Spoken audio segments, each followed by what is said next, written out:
Welcome to the Terrible Podcast with your hosts from SteelersDepot.com, where you can find all your latest and greatest Steelers news.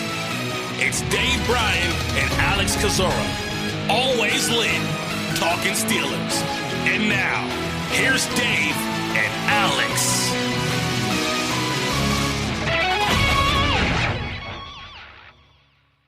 Welcome to the Terrible Podcast, Season 12, Episode 21. He's Dave Bryan. I'm Alex Kozora, SteelersDepot.com. Thanks for being back with us for this Friday show. And boy, oh boy, Dave, we have a jam-packed show today. So many hot-button topics to talk about. A lot going on. Of course, the biggest news of the day, Minkah Fitzpatrick says James Pierre will be super involved in the Steelers defense. I'm just kidding.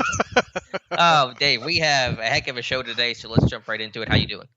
I'm doing good. I hope you got your seatbelt double-clicked right now. It's going to be, and I hope you don't have to go to the bathroom anytime soon because we got a lot to talk about now. All right, Dave. Of course, we're going to start off here with the TJ Watt news in a moment, but before we do that, let's just kind of celebrate football being back. Bucs, Cowboys playing last night. A really fun game. Came down to the wire. Brady, Dak, a lot of offense in that one. So football season finally back. Yeah, Dak Prescott almost 60 pass attempts, I think, in that game. Here's to Ben Roethlisberger not having to throw half that many times on Sunday against the Bills. And I don't know how much you've gone back through that tape of that game. I mean, it ended at 9 o'clock Vegas time, so I had time to kill. I went back through it again. I know people hate to hear it.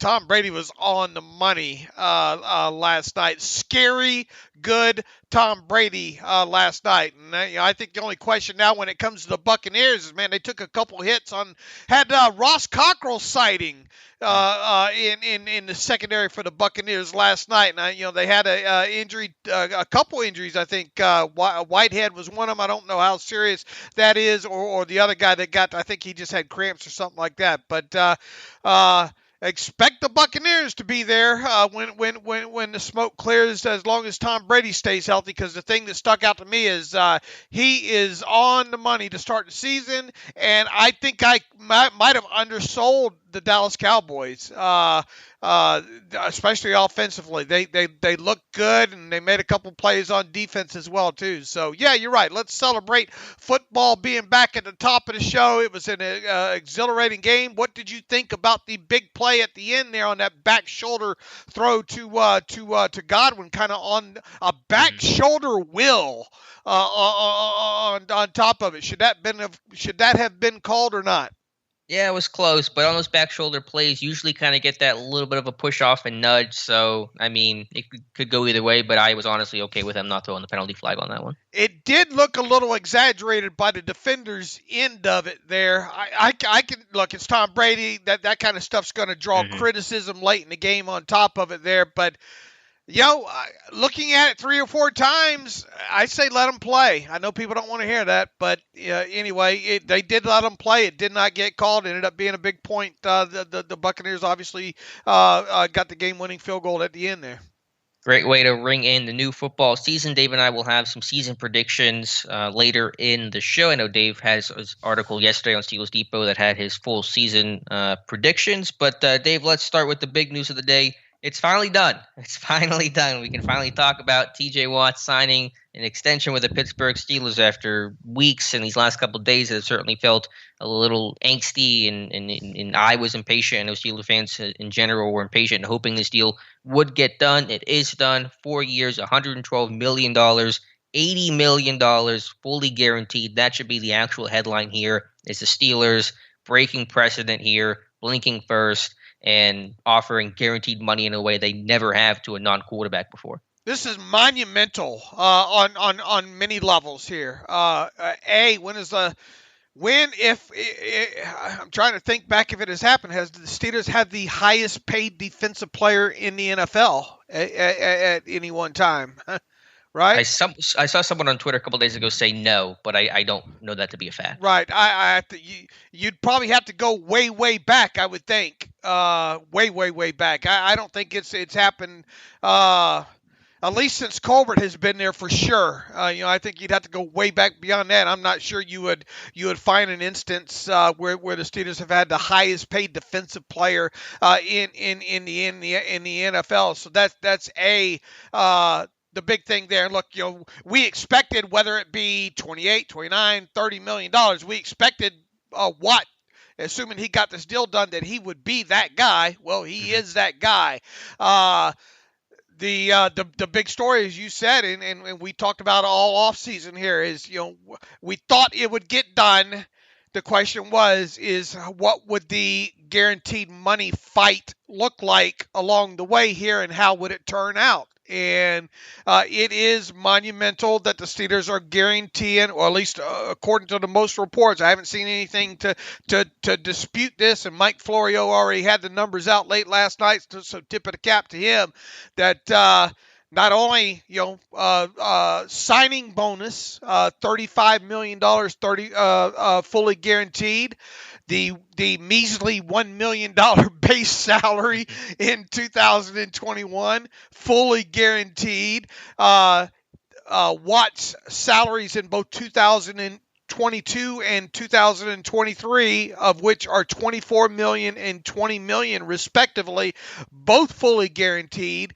So, $80 million is the cash flow of this deal through the first 3 years through 2023, all fully guaranteed.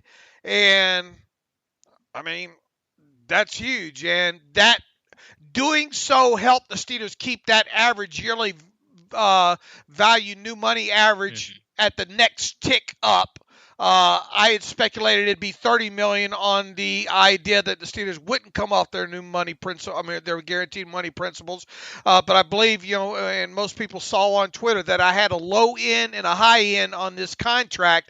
The low end being $28 million new money at just a 4-year extension.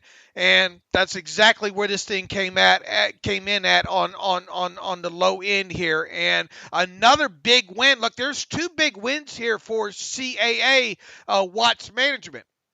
One being the 80. I mean, the most the biggest win here was the $80 million fully guaranteed. Another win here is the fact that the Steelers didn't get a 5th year of an extension here on top of it. You would think that if the Steelers did get some sort of extension done with more guaranteed money outside of just year 1, that they would have demanded this be a 5-year extension. Well, it's not. It's a 4-year extension. So that's 1 year earlier that Watt has a chance, if the Steelers allow it to happen, to him to get, or even if the Steelers want to be the ones to do it, to give Watt another bite of the apple here before he gets too much older. So if this is huge on several levels and good for CAA, because I'm sure they will attract a lot of draft hopeful guys just on this contract alone. Absolutely. Really surprising. A very similar structure to the Joey Bosa deal, which is the deal that the TJ Watt topped. So it's basically following that structure. But of course, for Pittsburgh, them guaranteeing money past that first year, something they just don't do unless you are a quarterback. And so for them to not only do additional years, but 3 years is really opening up Pandora's box, and they can basically never go back to their old way. So they felt like this deal was so important to get done that they needed to break that precedent. And at some point they were going to. They weren't going to be able to hold this stance forever. It's a dying breed. So there's only 3 teams that do it the way the Steelers did it, I should say, past tense now. But that to me was really the most surprising number of all. And good for Watt. I mean, well-deserved, every single penny. I'm happy for him. That's fantastic news, and glad it's done. Let's look at the why. Let's look at the why the precedent got broken here, because obviously the Steelers, if they wanted to toe the hard line here, and they probably could have done it if they wanted to, and still got a deal done last minute here, because I mean the odds of Watt playing for $10.089 million were going to be thin or slim. The Steelers could have held we hold the tag rights here, and we can limit you. The reason that we can limit you to first year money, just let's say we'll pay you $30 million new money average, but part of that is you have to accept just, let's say, $45 million in guaranteed money as far as just a signing bonus and a signing bonus alone, that could have been the hard line here. They could have said, look, we can limit you to $50 million over the next 3 years, and you can either like it or not like it, and we go about our business. You still put a lot of money in your pocket. You still get a fair cash flow. You get to run around with a $30 million belt tied around your waist to show everybody.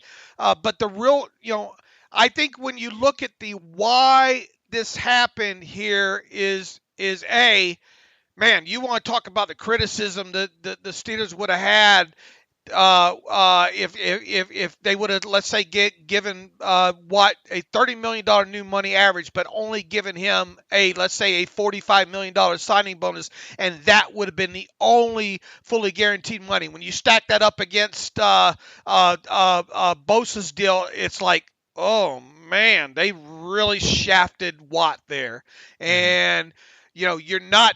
I mean, once again, Watt has been impeccable through this process. The best defensive player, at least edge rusher. I mean, it's him and Aaron Donald, obviously. But I mean, when you talk about all-around guy that drops into coverage, guy that gets interceptions, a guy that pressures the quarterback.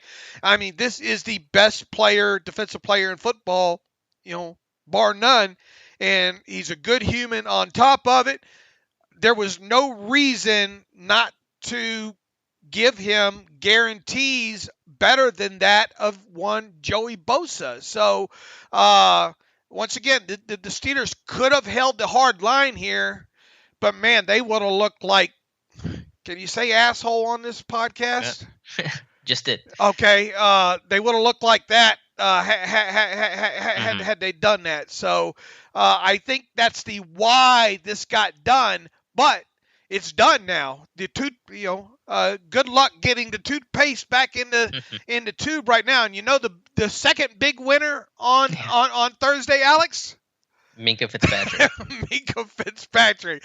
Because how in the heck, especially if he has a good, just a normal Minkah season in 2021, how can, in your right mind, can you let the conversation or let the negotiation next offseason go without guaranteeing the first 3 years of his money? And it's going to be a considerably less contract, mind you. I mean, we're talking at max, and it probably won't even hit that $20 million. Probably be around 18.5 million, whatever the next click up is. But there is no way that you tell Minkah and his representation that, no, we got to go back to just the signing bonus here, and if you don't like it, tough, what. But he also won there. So I think that's the why as to why Watt got the first 3 years of this deal fully guaranteed, why it's $80 million, and why it's just a tad more than Joey Bosa got fully guaranteed. No, I agree. The why is because it's TJ Watt, and if there's one guy worth breaking that precedent for, it's going to be him. Now, you're right. There is no going back from an organizational standpoint. You can't hold the line against Minkah or future contracts because that dam has been broken. But if there was a guy where it was going to change all of that, it would be TJ Watt. So good for him. And I think they just kind of saw what happened with Le'Veon Bell, how messy that got, how probably contentious that got, and you just don't want to go down that road with a guy like TJ Watt, someone who's been such a valuable part of your organization, a great teammate, a great player, all that kind of stuff. And so you just didn't want to go down that messy tag and hold it over his head type of road. And so I think that was the ultimate calculation by the Steelers here. But yeah, TJ Watt breaking the bank and breaking how the Steelers do business. And look, I mean, you get past, we talked about this the other day, you get past what we expect to happen next year with Minkah, who's the next guy, so there might be a little bit of gap in there, but even so, look, people have been talking about this for a while. When is it going to change? The Packers and the Bengals for non-quarterback guaranteed money. Well, it's changed. Now, I guess what is going to be a byproduct of this? Will we see the Steelers in free agency now? We don't expect them to go hog wild. They never do, or haven't yet. I mean, look, we've had a lot of first things happen Yeah. Dating back to the Minkah.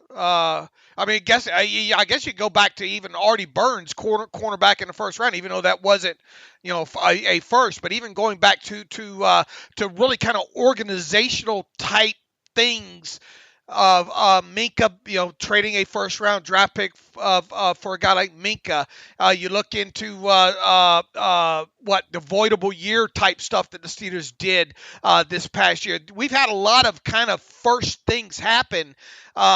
Is a byproduct of this guaranteed money past year one going to spill over now into free agency? And you would think it almost has to, right? Because you're not going to be able to attract quality free agents that granted, we don't expect them to go after 6 of them, but if there's 1 or 2 that you want to go after and compete, you're going to have guaranteed money past just the signing bonus there. So I don't know if that's going to happen next offseason or the season after that, but you would think at some point now that's going to be the next guaranteed money domino to fall, I think, byproduct, if you will. Yeah, like you said, it has to, because if they go after a bigger name free agent, whoever they're competing with will be offering those first couple of years guaranteed. And so if the Steelers aren't offering it and other teams are, that guy's going to pick the other team and more often than not. So, yeah, this is going to change how they do business with everyone, internally and externally, forever.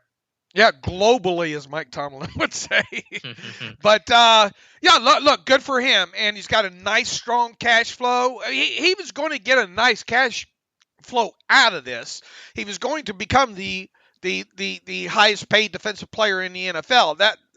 Nobody, I don't think, doubted that as long as John Clayton did. Remember, he was 23, 24. Yeah, I was trying to find that tweet last night. Yeah, a little off there. Yeah, his cash flow here, $36 million this year. That can buy some groceries. $60 million through 2022.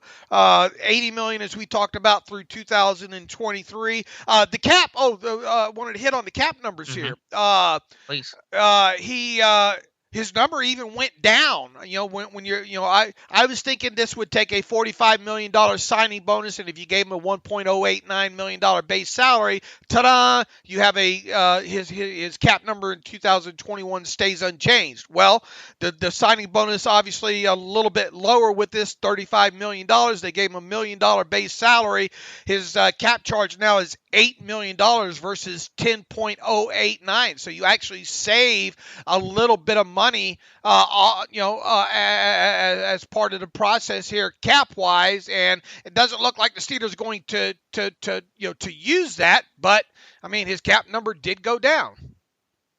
It did. And so you're projecting this team cap wise to be around 11 million. What was the number you posted last night of where they projected post Watt deal? Let's see let me see if I can find that. In terms of just how much cap space they're working with currently at this very moment, with Watt. It's just $2 million extra on based on wherever they were at before, but I forget those numbers off the top of my head. Yeah, but, yes. real time here. Let's see. After the TJ Watt deal, the Steelers should be right at 11.034668 under the cap in real time, approximately. Yeah. Thank you for being just a little generic on that. So yeah, $11 million. Now, how much of that is earmarked for? That's still the in-season stuff that has to be earmarked as $6 to $7 to $8 million, correct? I mean, and I posted this during the offseason. I've caught so much grief throughout this process, man, about my projections, and people say, "Man, you only projecting." And I think I caved to the peer pressure and said, okay, I'll give you at least $7 million buffer here, $6 million for in-season moves and $1 million for elevations there. But I mean, if you go back and you look at the last 2 years, exactly after the dust settled, what the Steelers went into the season with as far as actual cap space. Week 1 Sunday, it's been about $9.5–10 million. So obviously, with salaries escalating and all like that, I wouldn't be surprised if this is. I mean, what all is going to happen right now? So, I mean, I think this team's going into the season with right at $11 million in cap space. Now, will they use all of it? God, I hope not. I mean, a lot will have happened if the Steelers plow through $11 million in cap space between now and the end of the season. I still think you could go through 6 or 7 million of that, though. And that would leave you with about $4 million or so to roll over into the next year. But we'll see what happens in this next week and all. But it looks like they're going to go into the season with an $11 million cushion, and that needs to be circled and not forgotten when I put together next year's projections. And you did briefly give a 2022 rough projection. This is a very, very rough projection because we don't even know what the cap's going to be, of about $14.5 million. Yeah, if you wanna look, they don't even have a full rule of 51 right now, right? So you have to put in placeholders, second year placeholder amounts all the way down to the rule of 51 in that if you want to project right. And then you need to put in 2 rookie salaries at the 52nd and 53rd position. You better go ahead and fill out a whole 16-man practice squad. You better allow for $10 million in in-season buffer. You better allow for $2 million to be on your IR. On top of it, and then go ahead and assume, which is dangerous to do, that $4 million will be rolled over in available cap space from 2021. If you do all that and you put it into the Excel sheet, you get $14.5 million under a $208.2 million cap number. So, remember all that cap space everybody was talking? I was just going to say, $80 million, second most cap space, looks a lot different now. Yeah, remember who told you to be careful counting all that cap space because it's going to go away in a hurry there. And, I mean, look, should people be freaking out that Dave just said, well, this team right now projects to be $14.5 million under the cap as they sit here today and nothing's even happened? No, because if you take the TJ Watt contract alone and restructure it next offseason just as it currently sits and don't add any voidable years, you can pick up a little over $17 million in cap space there. So, I just moved you from 7. If you want that 17 to add to that 14, you're back to $31 million. That's how fluid this cap situation is, not just with the Steelers, but with any team in general there. So I will provide, obviously, I think what I do this time of year is I provide a full look ahead and all, but I want to try to be as realistic as well, too, as where they sit as far as what we would consider expendable cap space, and then I will throw in there, if they want to restructure Watt, they can free up this kind of money and all. But there's been a couple articles I've been waiting to do because of this TJ Watt deal, and now I should be able to get those accomplished by Sunday. Do you anticipate them restructuring his contract in the offseason? Is that almost a certainty or no? I think they will. From where I sit now, it's hard to project how much of it they'll have to do. Will they have to do a full?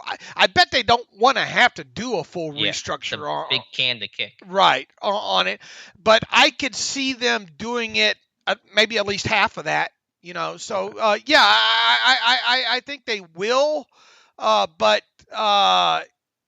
I'm not convinced from where I sit right now. It's a long way out that they'll have to do the full thing. Gotcha.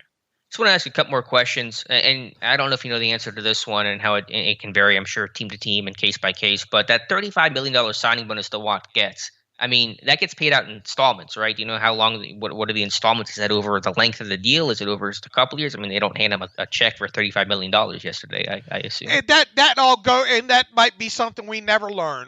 How does that typically work? That's a cash issue for teams. Right. Generally, I mean, it all depends. I've heard it go both ways with the Steelers. I've heard them pay out these signing bonuses in weekly, 17, 18 week increments like that. I've heard instances of them paying half of those large signing bonuses in year one over the 17 or 18 week season, and then the other in the second year. That's all part of that contract discussion and stuff that we don't have access to, that shows up on the NFLPA public salary cap report and things of that nature. So it would be nice to know that, but I would just be guessing. So, I don't know how they're going to pay that out to him. But I would think best case scenario for Watt, it would be that the $35 million would be paid out over each week of the season in increments there. But I don't know if that's the way it's going to go. Yeah, $2 million a week, not a bad way to live your life there. And then just for my final question, of course, you can add any thoughts that you would like. Just for you personally, how much fun did you have in this process? I know this was a big stressor for myself and a lot of other Steeler fans, but I mean, this is pretty unique situation, start to finish for Watt. And so what's your takeaway from this whole process? I enjoy it. I know people say you're crazy, but I had 99.999% confidence it would get done. Once again, it goes back to what we talked about all off season was, man, how is this guaranteed money going to go? Without a doubt, I knew he'd become the highest paid, defensive player in the league. And the Steelers right now are announcing that the Steelers have signed T.J. Watt to a new 5-year contract. It was announced today. Financial terms of the deal were not disclosed, but done there. Look, I love trying to project that kind of stuff out. And I get the business side of it. I get both sides of it.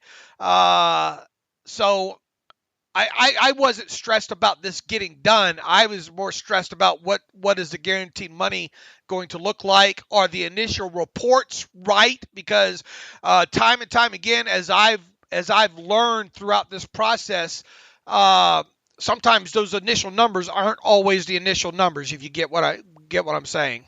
Right.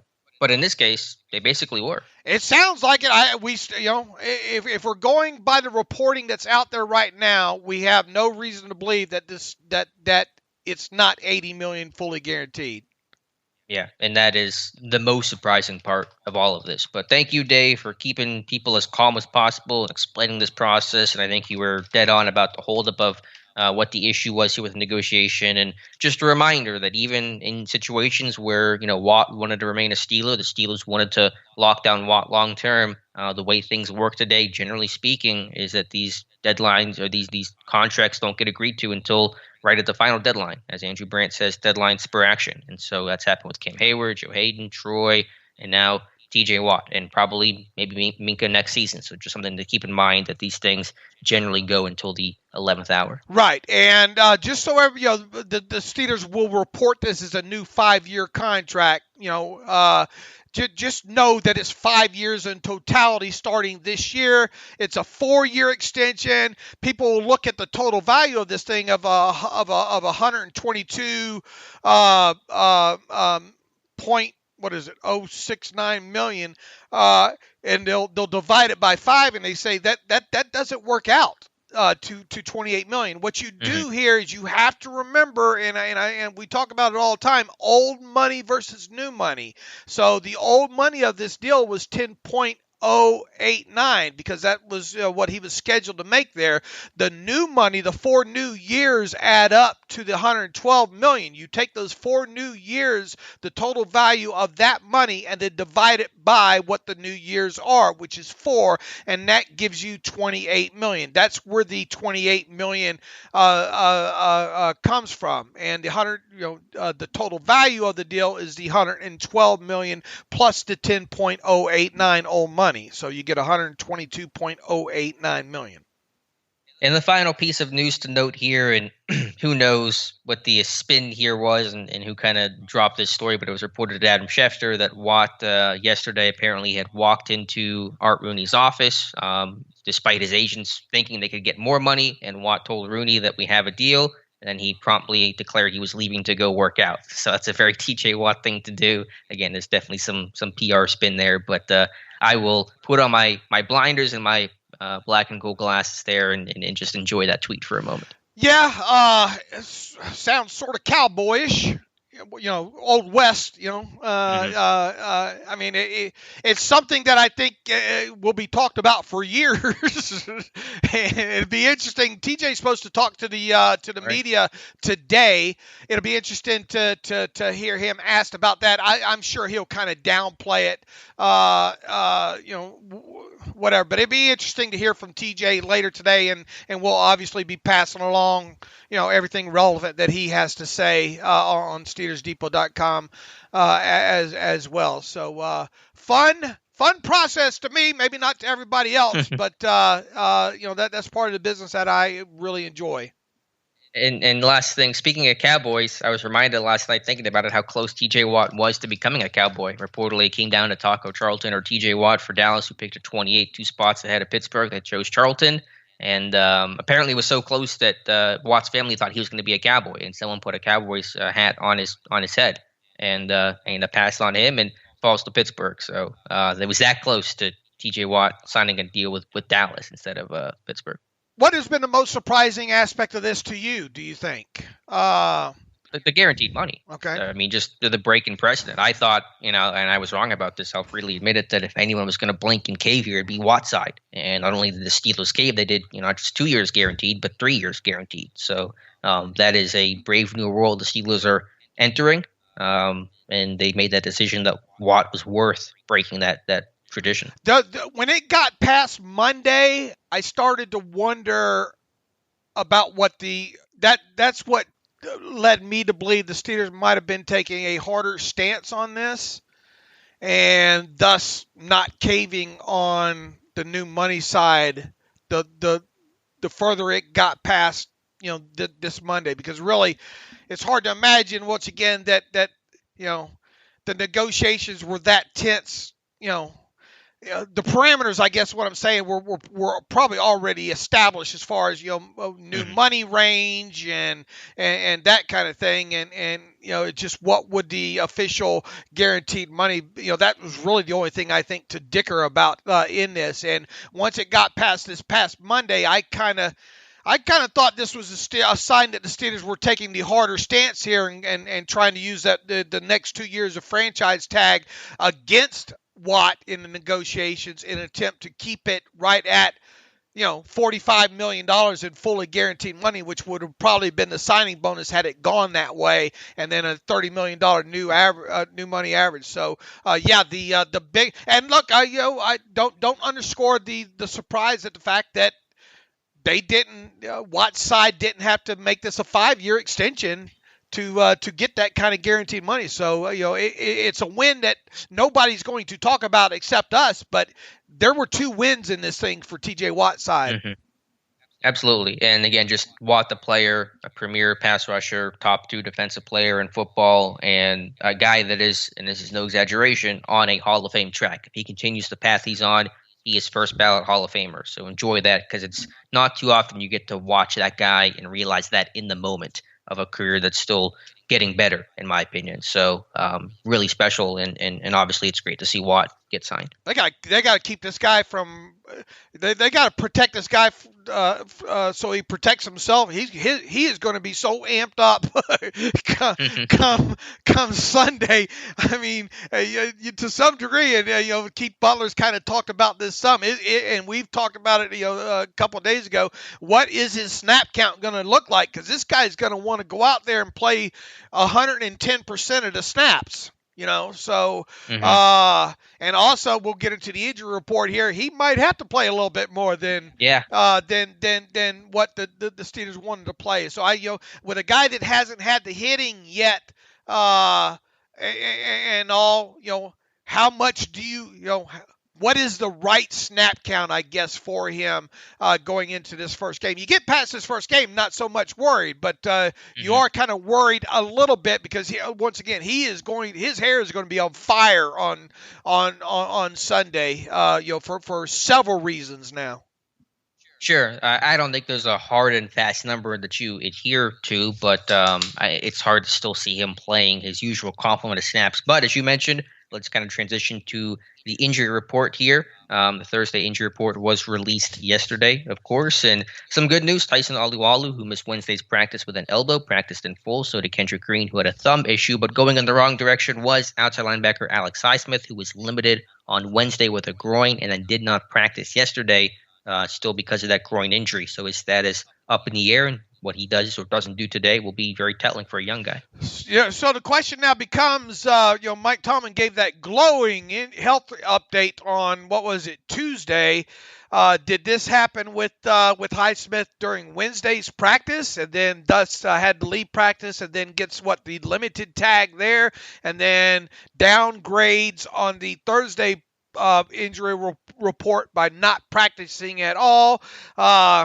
Keep your fingers crossed, folks. We'll see what happens on Friday here. Now, obviously, Highsmith, if he doesn't practice on Friday, he's not a rookie, so there would still be some chance, I think, for him to get out there. But once again, first week, groin injury, not great, Bob. If he doesn't practice in any form or fashion today, you got to be worried. Yeah, you do. So you'll have Highsmith with a groin. You'll have Watt coming off, lack of readiness and missing all this time. So your edge situation is going to be tested. But thank goodness Melvin Ingram's here. That signing looks better and better by the moment. He may lead his team in snaps at the edge position against the Bills. He's 32, but his legs are fresh and he's played well. So he can play both sides, and so that's going to be a big value to this team. But yeah, Highsmith, the name to watch on today's injury report. Allow me to put my week one. I never take it off during the off season. My tinfoil hat here. Did Mike Tomlin kind of let something slip out the other day when talking? I mean, it's kind of generic, but I like to read way too much into this stuff. You talked about with T.J. Watt and being on the same page with Melvin Ingram, and and all that kind of stuff, with Watt not practicing the full complement and all. And Mike Tomlin said Watt will be on the left side, Melvin Ingram will be on the right side, and they'll meet at the quarterback. And basically, I don't have an issue with it. Was that I know Ingram plays on both sides, but I mean, there could be, if you're at points where you're resting Watt, Ingram will be on the left side, or you would think. I just kind of wonder if Mike Tomlin kind of let something slip there, that maybe week one we're going to see Watt on the left side, Ingram on the right side a lot, because Highsmith won't play. Yeah, we'll see. I don't think this team knows exactly where Highsmith is at, but we'll have to look at today's report. If he doesn't practice at all, it's really hard to see him play. I imagine he might be limited today, and then you probably get that questionable tag, and then who knows what will happen for Sunday. Probably just travel and warm up early and see how that groin feels, and go from there. But and if Highsmith can't play, then that would mean a guy like Jameer Jones will start getting some rotational rushes, and so that's will be experience for him, his first defensive snaps in the NFL, and so he could have more value than just playing on special teams against the Bills. Does somebody come up from the practice squad? Do you get an elevation this week because of that now? That you probably did. If Highsmith doesn't play, then yeah, you probably do. Or you probably elevate somebody in case he can't go in warmups, or even if you think he's good, if he tweaks something in warmups, yeah, you probably want to call up Tuska. It's probably the guy that you turn to. Boy, wouldn't that be something unexpected? Yeah, but hey, full of surprises. You never know. So we'll see. But good news is TJ Watt's deal's done. Of course, he'll play against the Bills, and he may play more than we think, because it is TJ Watt. So now we talked about the possibility that maybe, it makes sense now, right? I mean, or we talked the other day, and we get deep into this minutia, but it's what we do. We talked about maybe the game day roster would be 54. It might end up being 55 with Tuska being promoted, and if you're gonna elevate him, you're probably gonna activate him too, and then there you go. You're back to needing what? That would be 55. You need back to having 7 inactives, right? Yeah, 48 active.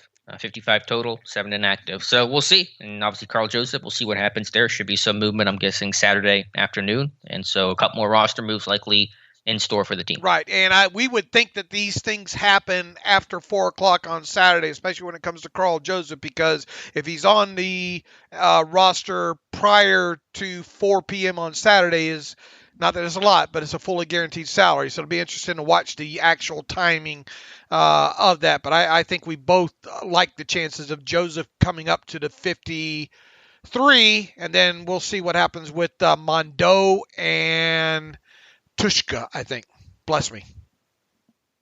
Yeah, Dave. So we'll see what today's injury report looks like and go from there against the Buffalo Bills. So where do you want to go from here? Do you want to talk about the Bills game? I guess it's probably as good as time as any to start previewing the Week 1 opponent. Yeah, and rounding out the injury report, Tyson Alualu practiced fully after not practicing yesterday because of an elbow injury, and it looks like Kendrick Green with a thumb is good to go as well too. So barring something happening today, it sounds like Highsmith's the one to worry about. And as far as the Bills injury report goes, got some breaking news coming out on that as well too. Sean McDermott says Star Lotulelei is out for Sunday versus the Steelers, and Emmanuel Sanders with a foot will be questionable for the game. So that kind of That's a little bit of hole. That's a big loss for the Bills up front in the middle of that defensive line with no Star Lotulelei.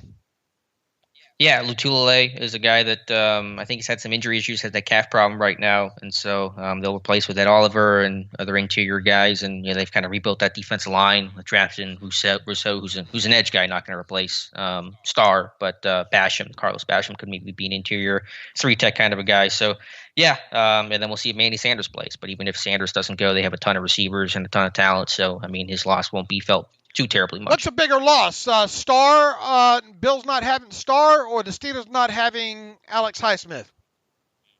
Well, I'm always look at it from more the Steelers' point of view, so I would probably say Highsmith, but I'm sure Bills fans will say their guy. Okay. Steelers fans say their guy. It's kind of how that works. Yeah. All right, shall we preview this thing?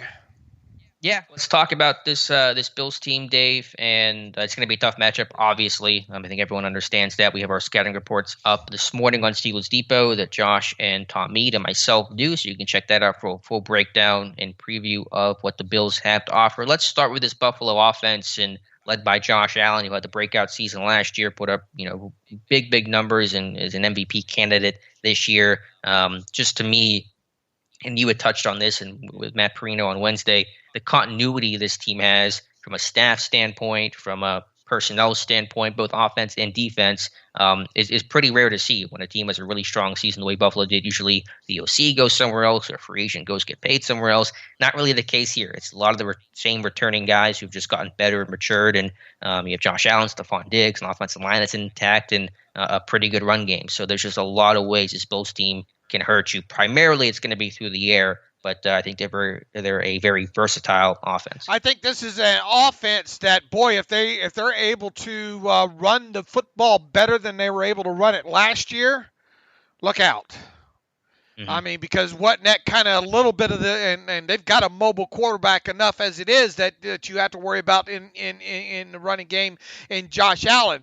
They got a home run hitter in Devin Singletary, Zach Moss. A lot of people think that a lot of people slept on Zach Moss and him potentially coming into his own now. And then Matt Breida would be will Breida even dress? And if so, how will they use him in this offense? I think offensively you see a lot of things that you're kind of hoping that you'll see more of, at least more efficiently of, in the Steelers offense this year, right? A lot of that pre-snap motion, a lot of maybe using a couple running backs or a couple highly talented skill guys lined up on the outside that you do some end arounds with, a lot of window dressing, if you will. I think the ability of this offense here, and if you got a high quality guy in the slot, obviously in Cole Beasley that can kill you that way.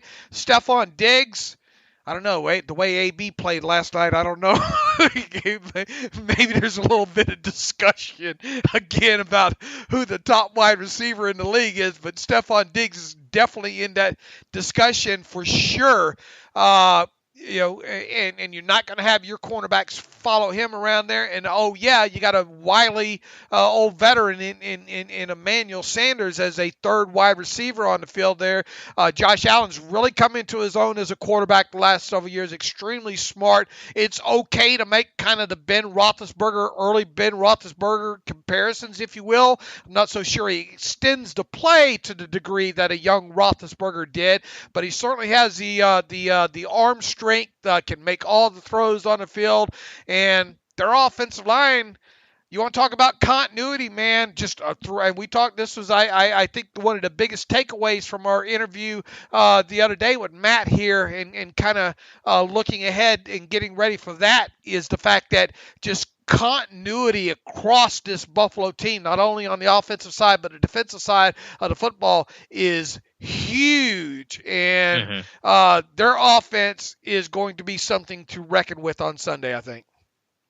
It is, and it starts to me with Stephon Diggs from a skill player standpoint, not including Josh Allen. And I know that this team plays sides and they don't travel with receivers, but it wouldn't be a bad idea to change things up. Keith Butler, for whatever it's worth, said they have a game plan, some new stuff they want to do to combat Diggs, who just burned this team in the second half of last year's game. A big reason why Buffalo won that one. So, man, would I consider traveling Joe Hayden on Stephon Diggs? I absolutely would.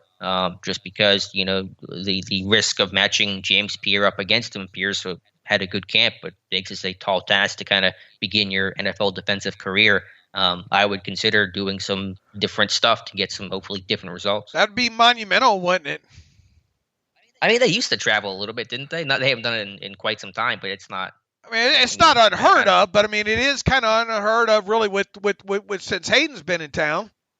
Yeah. Oh, yeah. Since Hayden's been in town, for sure. But I mean, he can play either side. Sure. And Pierre can play either side. So I mean, you can move Hayden around, and Pierre can move around, and that can work functionally. So I'm just saying. I mean, if you want to do something different and not be stubborn about it, then I'm all for the idea. I mean, you have got to do your best to not let Stephon Diggs be the one that kills you in this game. I think that's right.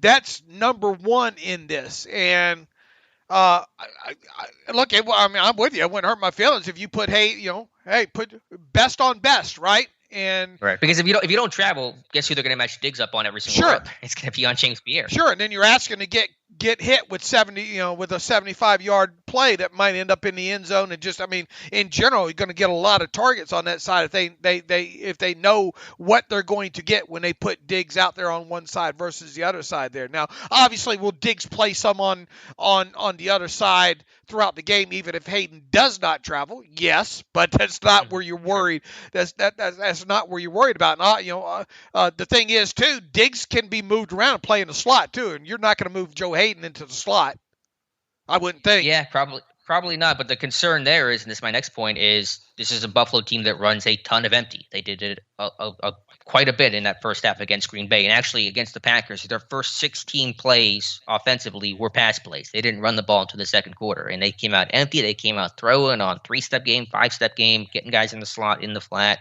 flooding zones, things like that. And so the Steelers' big bugaboo, of course, has been empty. And I'm not even just talking linebackers on receivers, but just defending empty in general, which is tough for any defense to do. I'll give you that. But I would expect Buffalo to come out pass happy, empty, spread the field, and see how Pittsburgh responds. They got a talented tight end in Dawson Knox as well, too. Mm-hmm.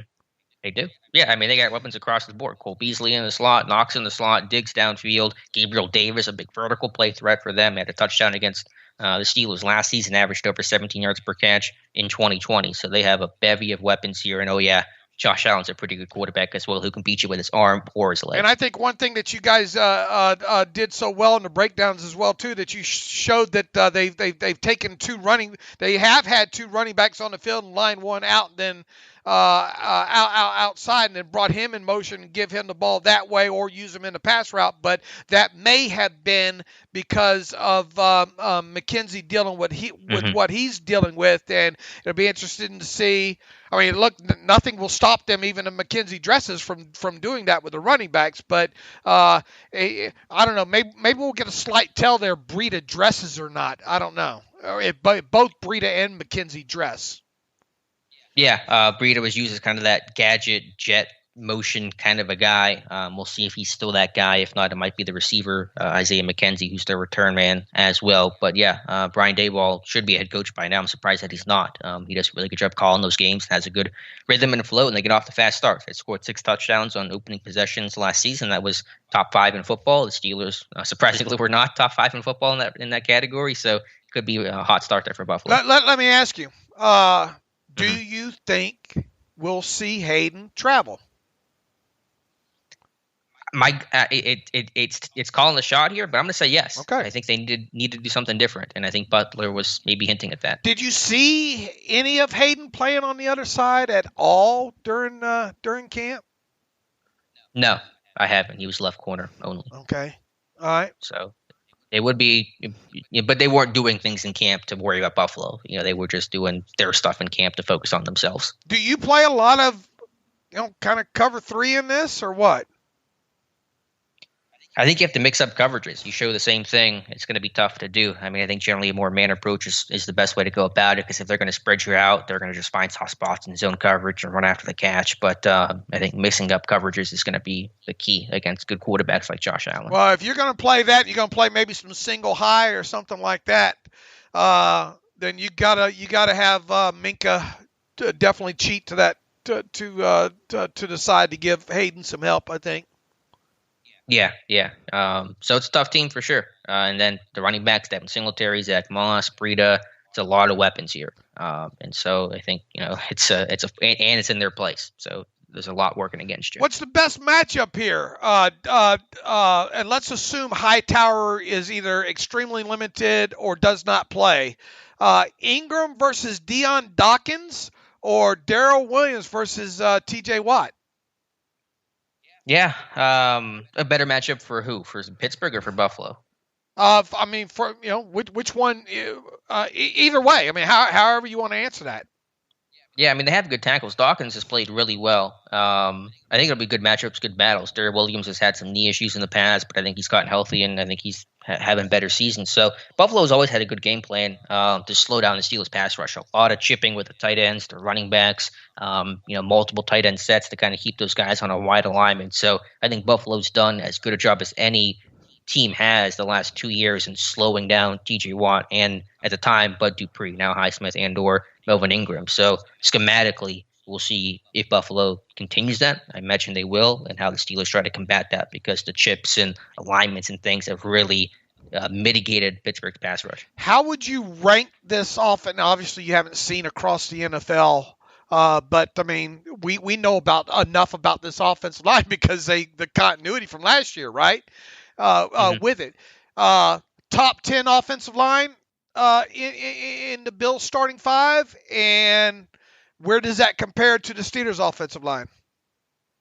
Well, it's better than Pittsburgh. I'll tell you the easy answer to start. I don't know where I put Buffalo at overall, probably around top 10. I think they have really good tackles overall, a good center. Maybe guards a little bit weaker there, but it's a good group. If they can run, look out, right?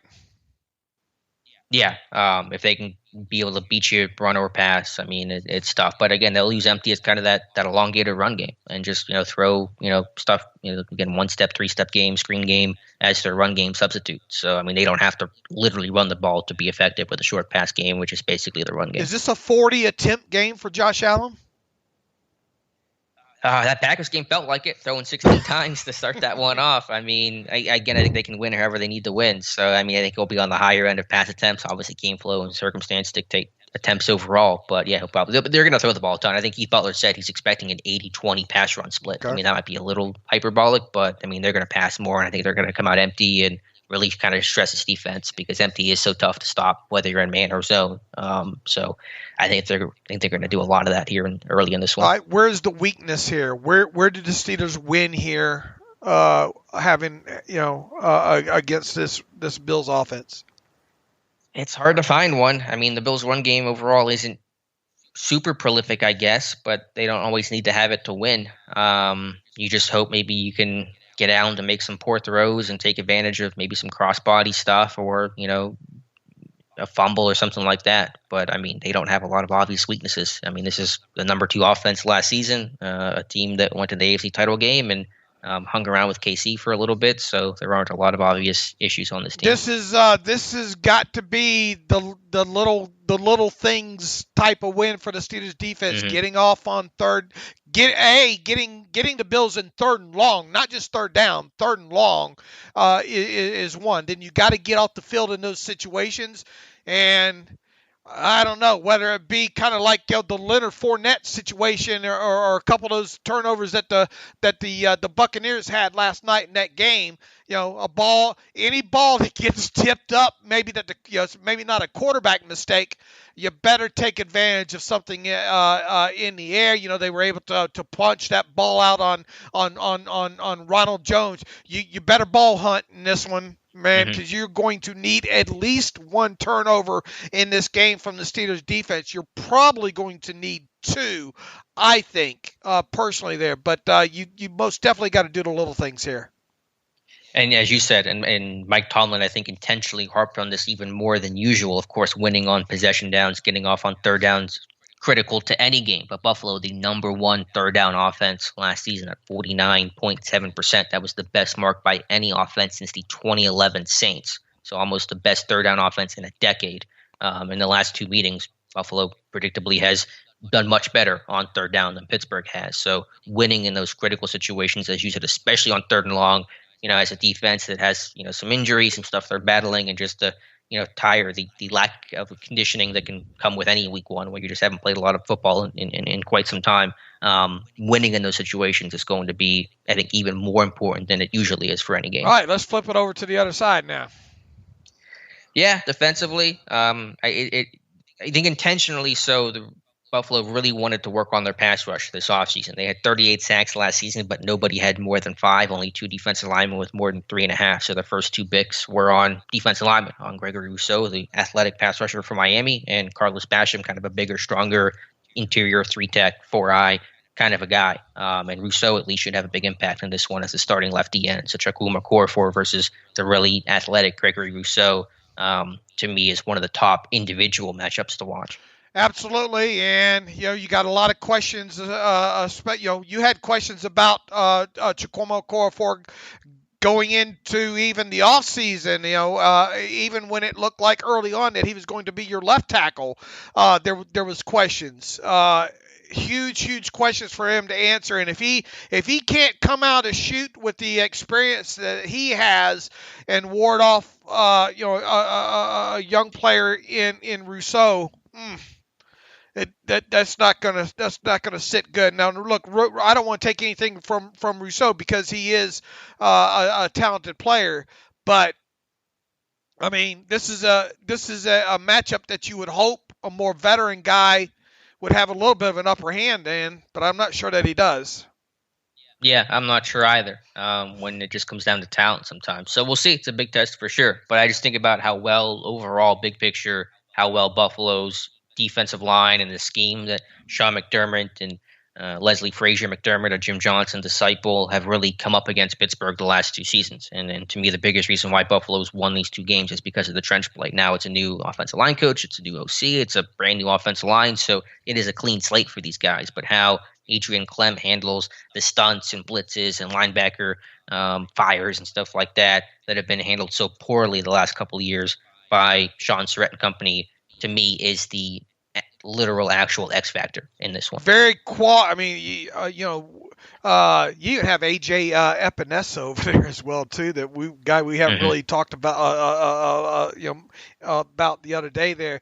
Look, the linebackers here, good quality linebackers. You got a guy in Tremaine Edmonds who, however, this is a Bills team, and I think we didn't see it enough in that game last season.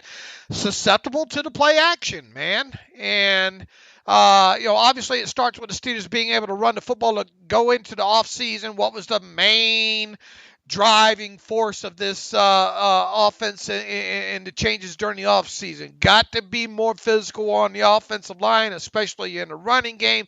Got to be able to run the football better. Not only did you retool the entire offensive line there. You spent a first-round draft pick on a premier all-around running back, do-everything guy, power runner in Najee Harris.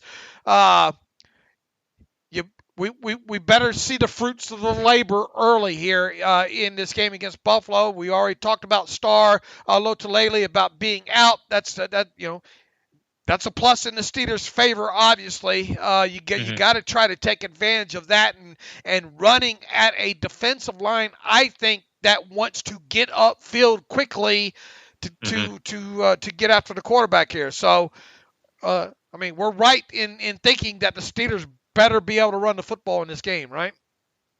Yeah, and I think Claypool almost said as much, saying about how much too high the Bills play with their safeties, with Micah Hyde and Jordan Poyer. And so too high means you better be able to run the football because you'll hopefully have some lighter boxes and be, +1 hopefully in some situations and have some good looks that way. When I think about Najee Harris, and this one, of course, is a runner, is why he was drafted, and he should get the ball a lot in this one. But, man, Dave, I think about him in pass pro with how aggressive Buffalo can be with the corner blitzes and nickel blitzes, the linebacker blitzes. And so for Harris recognizing and picking stuff up, that's been an issue the last 2 years for the Steelers with James Conner back there, for example. And so I think Harris is going to be tested a lot in terms of can he recognize and pick things up. I think he's done a good job of that so far, but this is a big test for sure. And so how Harris is able to identify and scan and read and then execute against some of these blitzes will be, I think, a really underrated factor in this one. Do you try to run this early out of 11, or do you put the two tight ends on the field? I'm in 11 early. Obviously, you mix and match personnel. You don't want to be static as an offense. I don't think Canada will be. But, your best people are 11 personnel, 3 receivers, a tight end, and Najee Harris in the backfield. So that's going to be your base offense, and that's how you're going to win overall. Who's your best 11 tight end? I refuse to answer that question. I plead the fifth. It'll be interesting. I think what the snap count's going to be between both of those guys, Freiermuth and Ebron. It could be situational, of course, but I really want to take a look at that one. And look, and this was, I think, pointed out in a post or two or on Twitter and all. Like, look, Eric Ebron made some gains in, at least during the preseason limited play. Maybe you can speak to it as well more about what you saw in training camp there. He did miss a little time early, I think Ebron did there, but some gains in the run blocking category. But generally, overall, on a big picture, these Tigers don't change their stripes overall. So I'm not thinking huge gains by Eric Ebron as a run blocking tight end in his second season with the team. Yeah, I'm with you there, Dave. Freiermuth's the better run blocker, but he's still got a long ways to go as a run blocker. I think Steeler fans in general are slightly overstating how good of a run blocker Freiermuth is right now. It's better than Ebron. Right. It's better than a lot of rookie tight ends, but it's still, I would call it average across NFL talent right now. And I think the thing, and that matches kind of what, you go back to the tape on him. Initially, looking at his tape at Penn State, I saw kind of a lot to what I thought to be a little bit to be desired when it came to Freiermuth and his run blocking. However, once we got deeper into the tape, I get it, But even so, I didn't come away thinking this is George Kittle. This is any of these premier run blocking tight ends. Not even close. Now, can he develop into that? Sure, he can get better. Yeah, I think so. But I'm with you. Out of the chute, this is he better than Ebron out of the chute? Probably. Yeah, but that's like saying you're taller than me. It's a low bar we're setting here. It doesn't mean much. But like the rest of the offensive line, it's going to be some warts with him probably early on. Yeah, and as you mentioned, the offensive line in general, how do they play individually? How do they play collectively? I think there'll be some highs. I think there'll be some really positive moments, but how many lows are there going to be? And how much variance will there be for this offensive line will be, again, the ultimate deciding factors in this one. Especially through the first 4 weeks of the season, right? We expect we have talked about this offensive line ad nauseum since the get-go here. What version of Trey Turner are you going to have? If there's one person, and I think I said this during my terrible take yesterday if I have confidence in one member on the offensive line heading into this season, it's Kevin Dotson. The rest of them, man, I have, and look, I get that Dan Moore Jr. had really showed a lot of promise during training camp and the preseason, especially at left tackle there. But and Mike Tomlin, and they said, look, we got a guy with more upside than maybe what we originally imagined there. But even so, this is a rookie left tackle in the NFL, and he's going to take his lumps against some of these pass rushers specifically. I think in the first 4 weeks, you got a young guy in Kendrick Green. We've already talked about the warts that he has. Chikwama, big question mark. Can he take that next step even on the right side, a position that he's more used to? And then once again, what version of, if you told me this is the 2017, 2018 Trey Turner, fantastic. But there was nothing in the limited snaps that I saw in preseason that leads me to believe he's that guy. You watched him all at training camp. Yeah, again, I think he's a physical dude. He can run block. He's really physical in pass pro. I like the energy that he plays with. But again, it's about movement. Can you move out in space and combo block and climb? And those are going to be big sticking points and issues with his game. So there are certainly positives with his game. And it's making the best of a bad situation, I suppose, when you kind of suddenly realize midway through the offseason that the cashier's not going to be here, not available to you, and he's gone. So I get all that. But yeah, I mean, again, variance with him. I think it's going to be some highs and some lows with Trey Turner. You just have to kind of stick with, even if the Bills jump on the Steelers here, early, you got to try to stick with that run game as long as possible. The worst thing I think you can do, especially with this young offensive line, is to get into a situation where Ben Roethlisberger's having to drop back all the second half of the game. Yeah, because that Bills secondary is tough. We don't talk about that Bills secondary enough. Not just Trey White, too, but Poyer and Hyde and Teron Johnson pick six Ben last season. And again, it comes down to the Bills are better than what's the saying? Some of their parts. What's the saying on that? They're better than the sum of their parts, or I don't know. They're better. The sum of the parts is better than the individual pieces. Yeah. Thank you. I feel really dumb. But those pieces aren't bad. Those pieces aren't bad, but collectively they're really good. And the scheme that they're running with McDermott and Leslie Frazier have just really had the Pittsburgh's number the last 2 years. And so, again, I know it's a clean slate with Matt Canada running the show, et cetera, et cetera. But to me, that's the big thing, that schematic chess battle. Can Pittsburgh start to turn that tide? Because they've just been TKO'd each of the last two seasons. And I think we've kind of heard several defensive guys on the Steelers already kind of say this as well, too. That, they expect the offense to kind of have some hiccups here, especially on the related to offensive line. Look, the Steelers' skill positions, there's nothing wrong with the Steelers' skill positions. When you look at the wide receivers and the quarterback and even Najee, him being a rookie, there's nothing wrong with them as a group skill position-wise. It's all, can the offensive line allow this offense to establish some sort of running game that allows those offensive weapons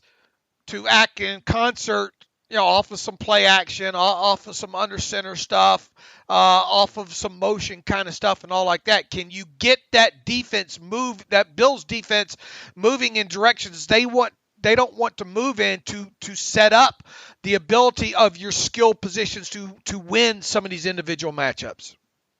Yeah, that's a great point. But, Ben's admitted it. Hayward's admitted it. The team knows his offense is going to have some growing pains. And so it's up to the defense to be that strength of the unit right now, because, this defense has to – if this thing goes, a shootout, Pittsburgh's not going to win this game in all likelihood. So you got to keep Buffalo under, what's a number that the Steelers defense needs to keep Buffalo under to kind of have a realistic chance to compete in this 24. 24, yeah.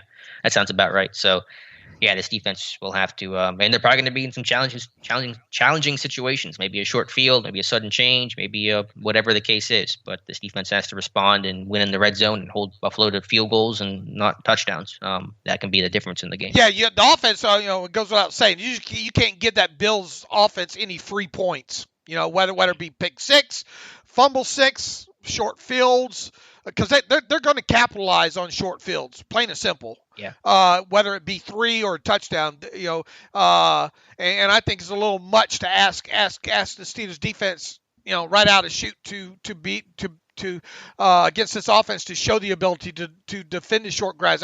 If you get on the short grass with short field with this offense and you do get off with the Bills only getting 3 points, that's a huge tip of the cap to the Steelers defense there. So I mean, you got to play keep away from that offense in this game. This goes back to the old Tom Brady. How do you beat Tom Brady? Well, Tom Brady can't beat you if he's not on the field.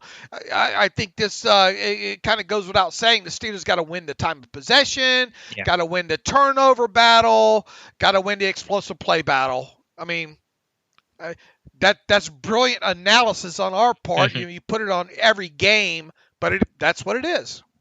Yeah, well, in games like this, it matters more because there is no margin for error against a good Bills team. Last thing I'll say is, in this Bills defensive line, they're aggressive. There's some younger guys as well. In that Packers game, in the first half alone, Buffalo jumped off sides 3 times in that one. And so I think there's a chance, but it's harder to do on the road for Ben, I know. But I think Ben, because he's so good with that hard count, can get this Buffalo Bills defensive line that is so aggressive, so vertical, so attacking, to jump once or twice and get a free play out of that and take a deep shot. So as effectively as possible to use the hard count in this one, or at least change up the snap count. Yeah, I mean, obviously we know who Tre'Davious White is and all like that. Who's the more susceptible, corner, I guess, outside of that, especially if they're in nickel?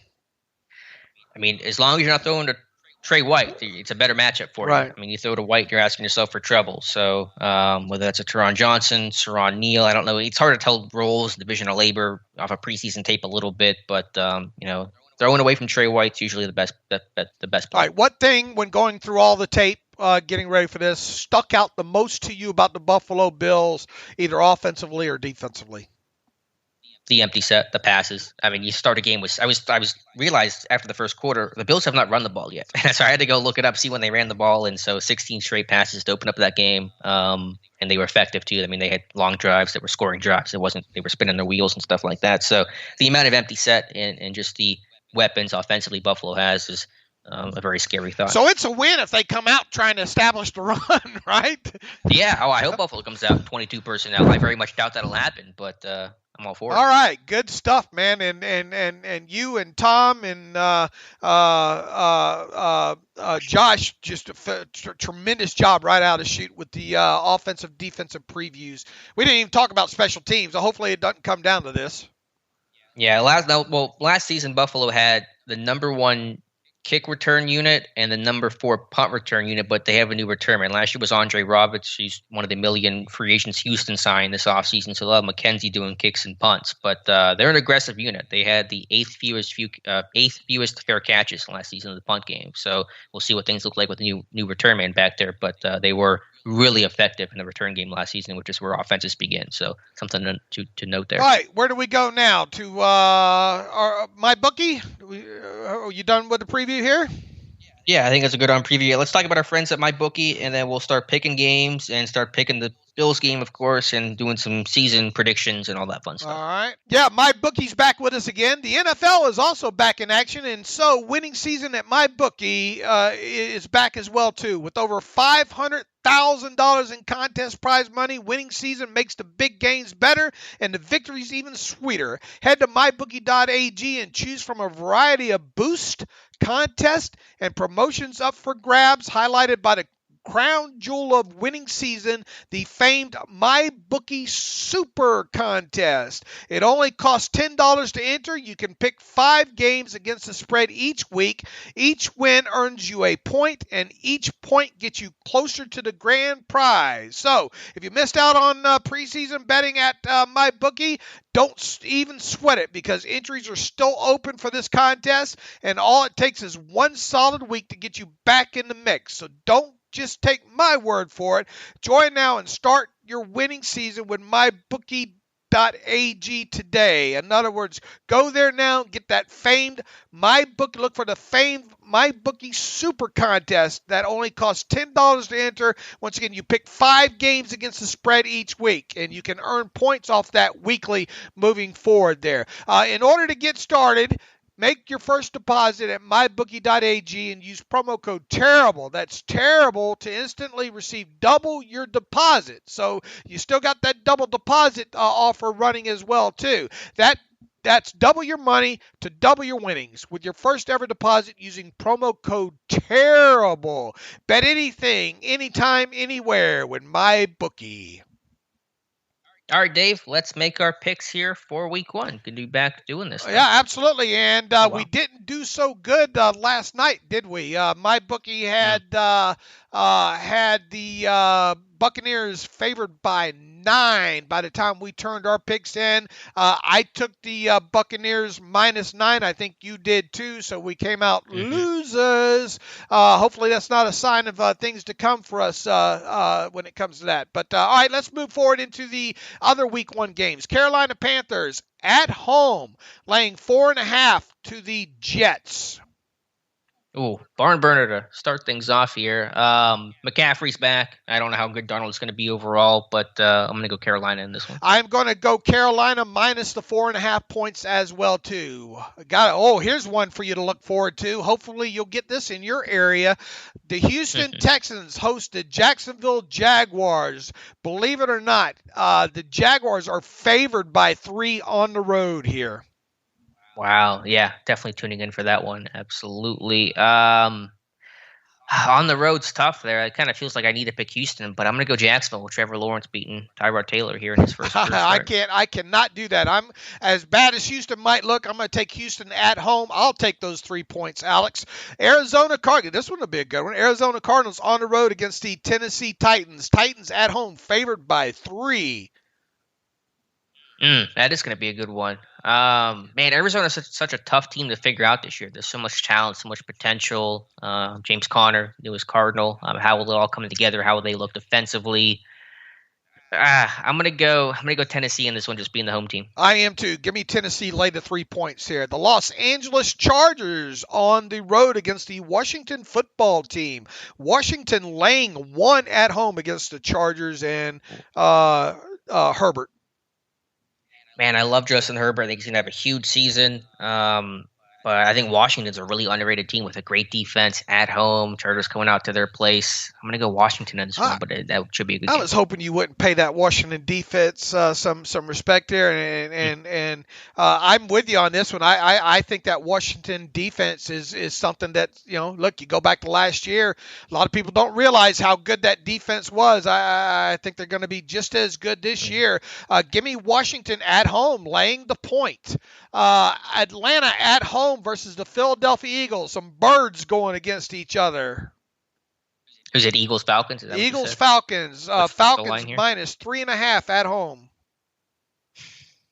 I'm gonna go with the Eagles in this one. I'm gonna pick a road team here in this one with the Eagles. Atlanta. I mean, I just said they have enough weapons offensively. Of course, they have two strong ones in Ridley and Pitts, but is that enough defensively? They've still always been a mess. Give me the Eagles. Do you think Eagles can win this outright, or? Yeah, I think they could. I mean, at least to cover. I'll go with that. All right, give me the Falcons at home, lay the 3.5 with Matty Ice. Colts at home, giving up 3 to the Seahawks. So Colts +3 at home against the Seahawks in Week 1. I assume Carson Wentz is starting. Do we know what Quentin Nelson's status is? I don't think he's going to go, is he? I thought I saw something where he might not go. Okay. Either way, give me Seattle. Give me Seattle to cover this on the road as well, too, against the Colts. -3 for the Seahawks there.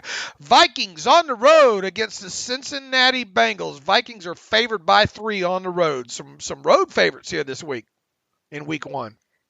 I guess I'm going to go a little upset here and say the Bengals at least cover, maybe win this one. Kirk Cousins maybe throws an interception or 2. Joe Burrow back. I think Jamar Chase maybe gets a big play. I know it's been a rough preseason for him with all the drop passes and stuff like that, but I'll surprise you and go the Bengals. I am surprised at how many drops that kid. I mean, the kid had a little bit of a drop problem in college, but he's been brutal during the preseason and all. Give me the Vikings on the road. I will lay those 3 points, Alex.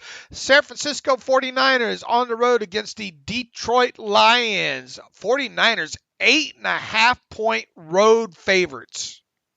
That's a big line. And they're on the road? They're at Detroit? Yeah, 49ers on the road, 8.5. I'm going to say the 49ers win, but the Lions cover, just because that's too big of a line for week 1. I'll go against you this one. 49ers, I'll lay the 8.5 here. Browns on the road. We'll find out what the Browns are right out of the chute here. Browns on the road against the Chiefs. The Chiefs favored by 5.5. That's a scary, weird number there, 5.5. Mm-hmm. Yeah, these two teams met in the playoffs last season. Mahomes got knocked out of that game. I'm going to say the Chiefs win this one, but the Browns cover. I think Browns are going to be a really good team this year, so I think it'll be a really wire-to-wire type battle. Chiefs blow them out. I'll lay that 5.5. Blow them out by 10 or more. Miami Dolphins on the road against the New England Patriots. The Patriots with the rookie quarterback favored by 3 at home. Yeah, I love me some Mac Jones, and he's looked real good this preseason, so I'm going to go with my guy, Mac Jones. Is he going to end up being the star of this class? It's a really good class, but, I was higher on Mac than I think most people were, so I don't know how to rank him and order him, but I think he's going to be a good one. I'll put it that way. Are you surprised that he did enough to make this team move on from Cam Newton? It was a surprise to see Newton get released, but, to hear, I think, Newton talk about it, I guess just being the backup wasn't going to be a good fit for him. But it was not a surprise to see Jones play well this summer. So you're taking New England lay to 3, right? Yep. All right, I'll go with you. I'll lay to 3. Broncos on the road against the Giants. The Broncos road favorites against the G-Men. 3 points. Man, I'm going to go with the Giants in this one. I think they are a little... I don't know. They got a little bit of an edge to them. I know it's not a great team. Barkley's back, though. That defense is okay. Denver being on the road. So give me the Giants. I'll take the Giants at home plus the 3 points as well, too. Another good one for week 1. Green Bay Packers on the road against the New Orleans Saints. The Packers road favorites, 3.5 points. Yeah, I'm going Green Bay. I'm a big fan of the Packers this season with Rodgers and Adams, Aaron Jones. There's so many weapons offensively, and Jameis Winston's probably going to throw a couple interceptions. I can see Jameis bouncing back this year, but maybe not in week 1. Give me the Packers laying 3.5 on the road against the Saints. Well, actually, where's that game going to be played? Wait a minute. It's in Jacksonville, I think. They're going to move to Jacksonville, I want to say. The Bears on the road against the Rams. The Rams at home laying 7.5 against the Flying Daltons. Yeah, it's crazy that Dalton's still the starter and not Justin Fields. All these other rookie quarterbacks starting elsewhere. Give me the Rams. Thinking about this one. I think the Bears can cover. This. I want to go with I think the Rams win outright, but I can see this maybe being a 7-point game. So give me that extra hook of a 0.5 point there. I'll take the Bears plus 7.5. Baltimore Ravens. Oh, we haven't even talked about this yet. Baltimore Ravens at the Las Vegas Raiders. Injuries and all, the Ravens are still favored by 4 points in this game. Hey, let's talk about those Ravens injuries and let's preview the game. Yeah, I obviously don't wish injury on anyone. This is the Monday night game, by the way, right? Is it? Yeah. It is. I'm not even sure at this point. Is it just one Monday night game this year? They stopped doing the 2 games? Yeah, I think they have. Still double yeah. Just, okay. Anyway, so yeah, they lose Gus Edwards and Marcus Peters to torn ACLs apparently on back-to-back plays in practice yesterday. And that, of course, is they lose J.K. Dobbins, they lose Justice Hill, and they've lost Gus Edwards. And so really unfortunate, wild stuff there. They've signed Devonta Freeman. Of course, they have Le'Veon Bell. They're signing Latavius Murray to a 1-year contract as we speak right now. So, yeah, horrible string of luck for a team that needs to run the ball to be effective. I agree, man. Latavius, you're looking at a backfield that hardly has or won't have hardly any work come week 1 there, and a couple of guys that probably still be on the street right now if it weren't for all these injuries here right now. Losing your 3 running backs at the start of before even week 1 in a matter of just 2.5 weeks? Man, that's brutal. And then obviously Marcus Peters, one of the, if not the best cover corner in the game. That's brutal. Do we know if he's out for the season yet or not? It's a torn ACL, okay. So unless he's Rod Woodson in it, then yeah, he's going to be done for the season. And it's a good thing they traded away their best run blocking right tackle this offseason. That's a good idea. Yeah. All right. -4 is, what's going on here? -4 in Vegas. And look, that place looks like the Death Star. I swear to God, if you drive by it. The first game with fans this year, right? Yeah. That place in Vegas is going to be rocking, man. Even so, Ravens favored by 4. Yeah, I mean, the thing about Baltimore is I think they can withstand these injuries better than most teams because their run scheme and Greg Roman would have done a good job developing that stuff. Obviously, it's still a massive loss for Baltimore. I don't want to undersell that. I'm still going to go Baltimore in this one. I think they find a way to overcome, persevere, and they still have that. Their quarterback's still healthy, and that matters most of all. So I'm going with Baltimore. Even before these injuries, Alex, I have viewed the Ravens of being just too overrated, man. And this does not help, obviously, with these injuries here. Give me the Raiders +4. Give me the Raiders straight up on the money line too. On this one, huge blow to Gruden and Mike May. You can't get a Week 1 win at home against a wounded bird like this. I mean, something needs to give here.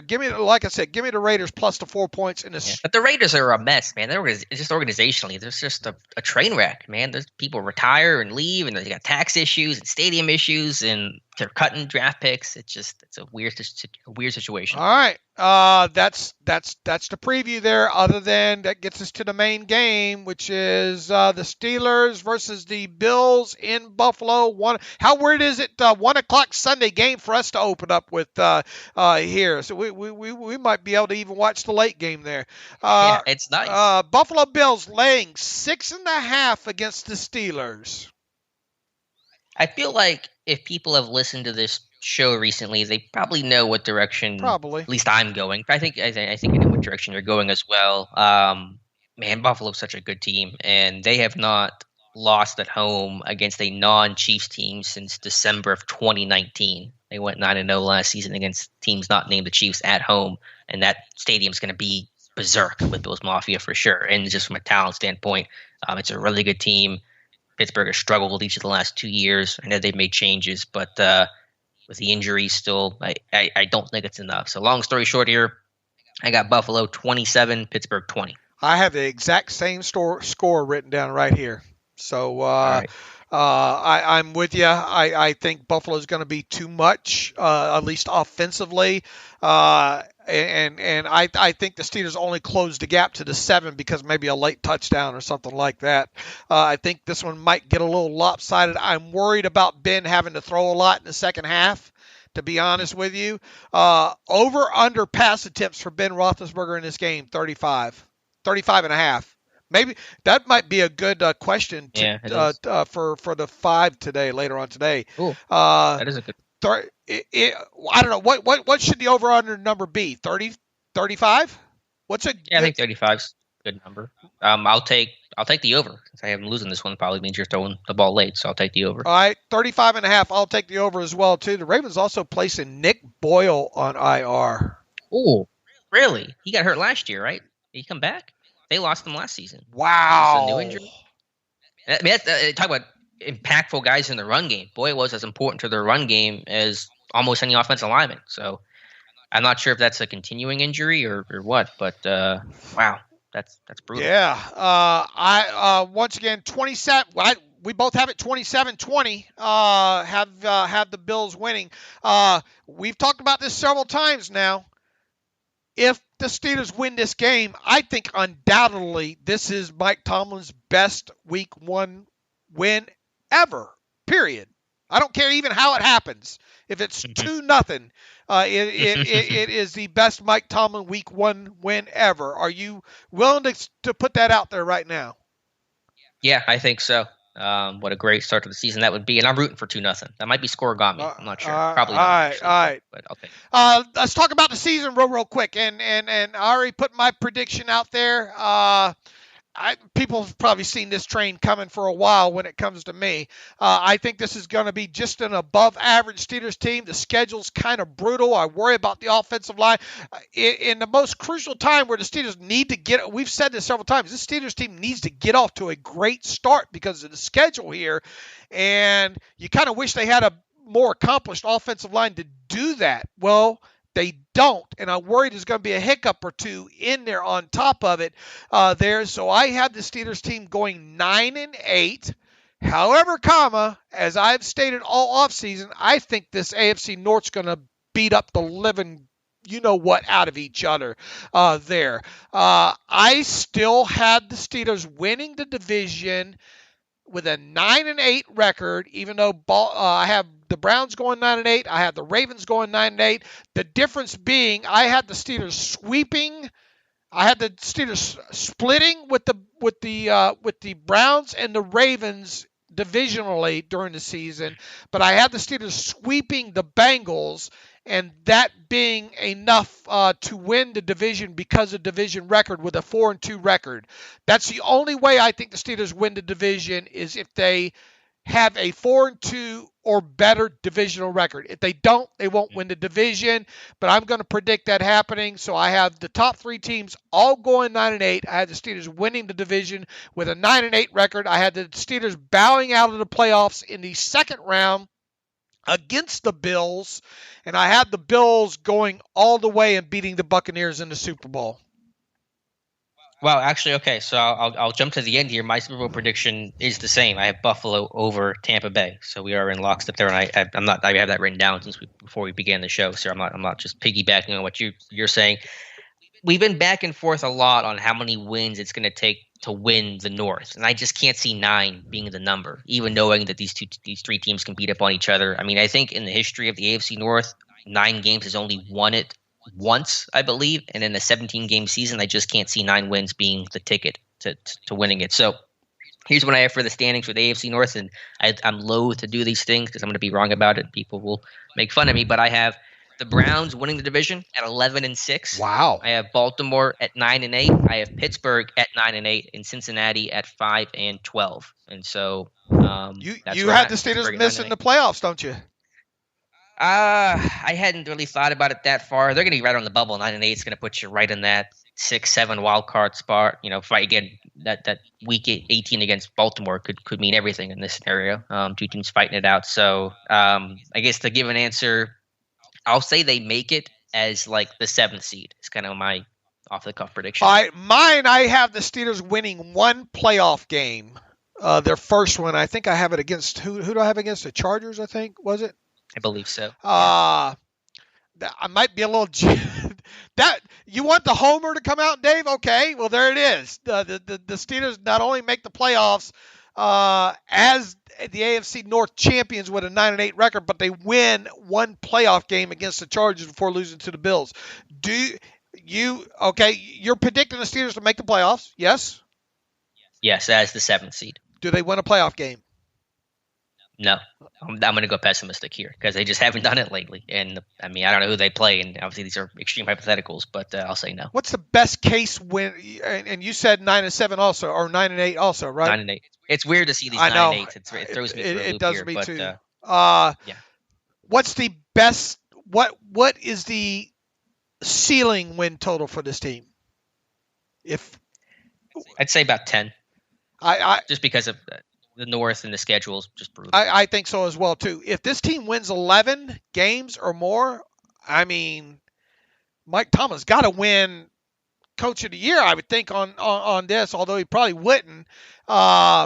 It would probably mean there's been injuries for other teams. Look, people will say, you guys picked against the look, a lot of things happen during a season. Look what's happening to the Ravens just in the last week and a half.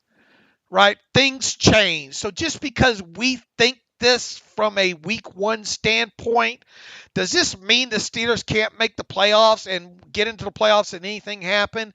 No. We're going to take, Alex and I, we're going to take a lot of criticism for this, I think. Right? Well, you at least have them winning the division. I mean, you can kind of save face that way. People could yell at me, and listen, I'm going to be wrong. I don't put a lot of time thinking about this stuff because once this game kicks off 1 o'clock Sunday, no one's going to care about this conversation. This is not as good of a Steelers team as last year, period. It's not, and it's a tougher division, and it's a tougher schedule overall. And I'll just put it this way. This team better play a whole lot in December and January than they have the last 3 seasons, because if they continue to limp to the finish line as they have for the last, 3, almost 4 seasons now, they're going to just it's going to fall apart again because this schedule at the end is unforgiving. And I know things can change and teams are going to be different than they are now. But, I mean, the Chiefs are still going to be good. The Ravens are still going to be decent. The Browns are still going to be a good team overall. That's not going to change that dramatically, barring something catastrophic happening, a quarterback injury, etc. So this team better pick it up in December and January. And this team better win the winnable games that are on the schedule too. No hiccups, right? So in other words, that was your take yesterday, right? Beating Detroit, beating Chicago, beating the Bengals. Right. You have. And what do you think about the Raiders in week 2? Yeah. All right. That's a home game? Yeah. So hopefully, but listen, we've thought about layups against the Raiders before, and that hasn't happened. And this is a decent Raiders team, a better Raiders team than seasons past. So we'll see. Right. I mean, the Denvers, the Lions, the Bears. I mean, these are teams that you better beat, right? I mean, and the Bengals too. I mean, I throw the Bengals in there. You better have 2 wins against those teams right in there. I mean, that gets you to look. If you beat the Raiders, if you beat the Broncos, if you beat the Lions, if you beat the Bears, that's 4 wins. Add in 2 against the Bengals, that's 6. Can you get 3 more wins somewhere? Yeah, but you can't slip up in any of those other games, period. I don't think. Right. Oh, I agree. But this team generally, and it's true of any team really, to be fair, but they usually slip up against somebody. Beating the Bengals last season, no, they'll beat Ryan Finley. Nope, didn't happen. So usually it's hard to go perfect in the NFL in those quote-unquote gimme games, which are not gimme games. All right, believe it or not, we're at, about hour 35 minutes here, so we got time for an email or 2 here. Xerxes writes in, "Hi, Dave and Alex. 20 minutes after my last email question, I see Watt actually signed a 5-year deal. I have the same question, although it's not as a relevant one now." Let's see if we can find his other question. Thanks to the boys this summer for getting us through week 1. Question, I know it's early, but where are we now in the TJ Watt watch for 2025 or 26? How many hours is that?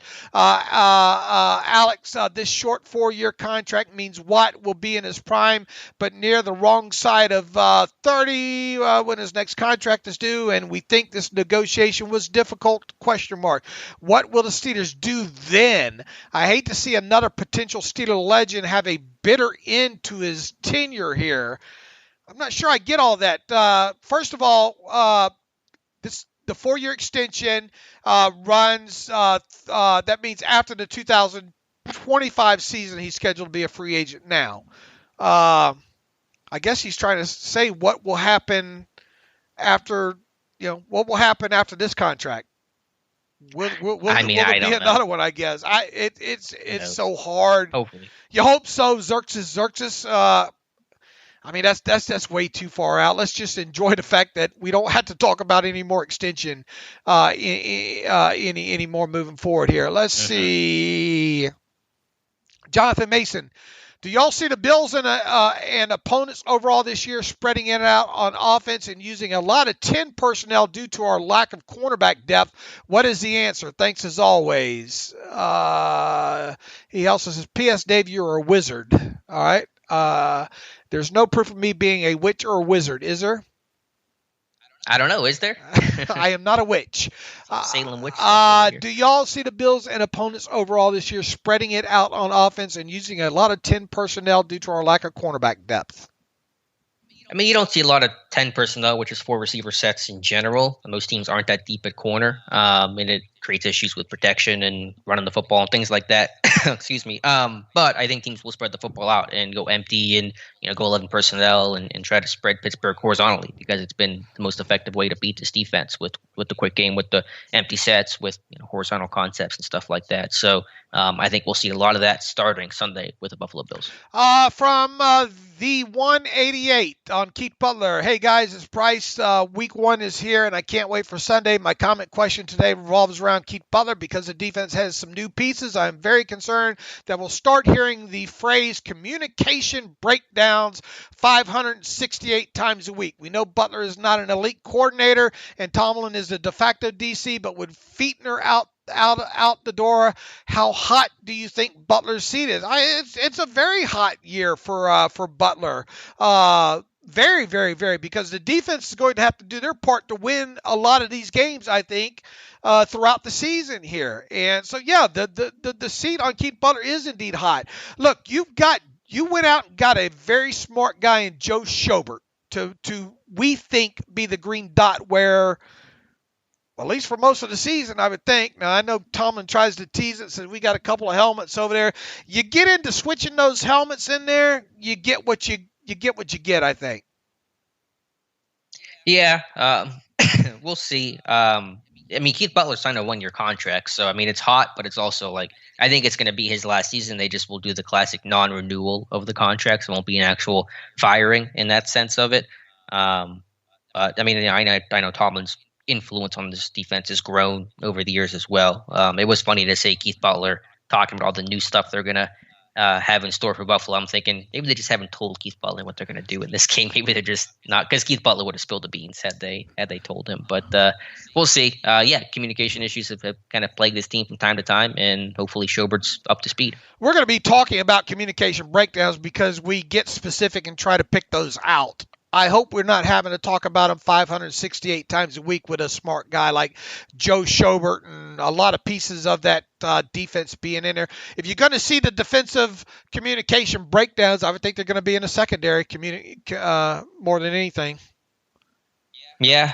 And again, just dealing with empty. Can you communicate, be on the same page? Because if one guy doesn't do his job, there's just going to be a wide open receiver with some room to run. And that's a big worry for me. Chris Warren writes in, what says you? Hey, guys, I think most of Steeler Nation is ecstatic over getting the TJ Watt deal done, but I, for one, do not like that we set a new precedent with respect to guaranteed money. Most of the media would have us believe that the way the Steelers do business is old-fashioned and wrong just because other teams operate differently. Don't you guys think that the reason the Steelers are consistently good and occasionally great is largely attributable to their commitment to build through the draft, coupled with their refusal to overpay in free agency or to play loose with guaranteed money? The fans may not always be like the way the Steelers, Packers, and Patriots operate, but they for damn sure like the way that they win. All right, Chris, first and foremost here, the Steelers aren't going to go across the board with some of these other guys in guaranteed money. But with these big deals like this, you know, the non-quarterbacks, the Minkahs, the Watts, these premier kind of guys here, they almost had to do it. And I hopefully we outlined early in the show why it's now become, or why the Steelers ended up going the guaranteed money route with Watt, why we now expect them to do it with Minkah. I don't think this is going to be across the board. Now, Alex and I also talked about what kind of impact is this going to have in free agency if the Steelers go after big names. You know, it's got to change there, or else you're not going to get the guys in there. I think this is long overdue, and I think because of the contract Bosa signed and Myles Garrett signed, and with the way Watt's the best in the game right now, it really had to be done. You got to look at this from several different angles. I'm not angry that the Steelers have broke precedent on this. I'm not either. I was glad to see it, to be honest with you. I wanted to get the deal done. And I think Watt was the guy to break that mold. So I mean, this is not going to change. It's not like they're going to start throwing $100 million at free agents and stuff like that. It doesn't change those kind of philosophies. At least let's hope not. But it's a minor miracle they've hung on for this long, because it's only 3 teams that do it. It's Cincinnati and Green Bay and Pittsburgh. So like I said earlier, they're a dying breed. And the Bengals, the Bengals are not successful, obviously, because of this philosophy. And the Packers are a successful franchise, but their old ways of doing things create a big rip between them and Aaron Rodgers, and probably be the reason why Rodgers gets dealt after the season. So in principle, this does not ensure success. Sometimes it ensures the opposite. So I was happy to see the change. All right, I was happy to see it as well too, even though I wasn't convinced that it was going to go that way. Let's see. I think that's got all of them, Alex, for now. So you and I will be back on Monday recapping what we look. how nice would it be to be wrong about this in the Steelers in Week 1 and the Steelers to talk about a 1-0 Steelers team on Monday? It would be super, super fantastic. We will have 2 feet in mouth, right? Or is that 4 feet in mouth? I don't even want to think about the logistics of that. But I will have Alex's foot in my mouth. Okay. How about that? No. If the Steelers win against the Bills here. But regardless of what happens, you can bet we'll be breaking it down on Monday and everything else that happened around the NFL in Week 1 as well, too. You can follow me on Twitter at Steelers Depot. Follow Alex on Twitter at Alex_Kozora. Follow the show at Terrible Podcast. Email the show, theterriblepodcast@gmail.com. If you like what we do and you want to donate to the cause, go to SteelersDepot.com. Hit the donate button, upright navigational bar. Also, if you like an ad-free version of the site, go to SteelersDepot.com, hit the ad-free button. For 1 calendar year, you can have an ad-free version of the site for $25. So until Monday, great job, Alex. As always, thanks for listening to the Terrible Podcast with Dave and Alex.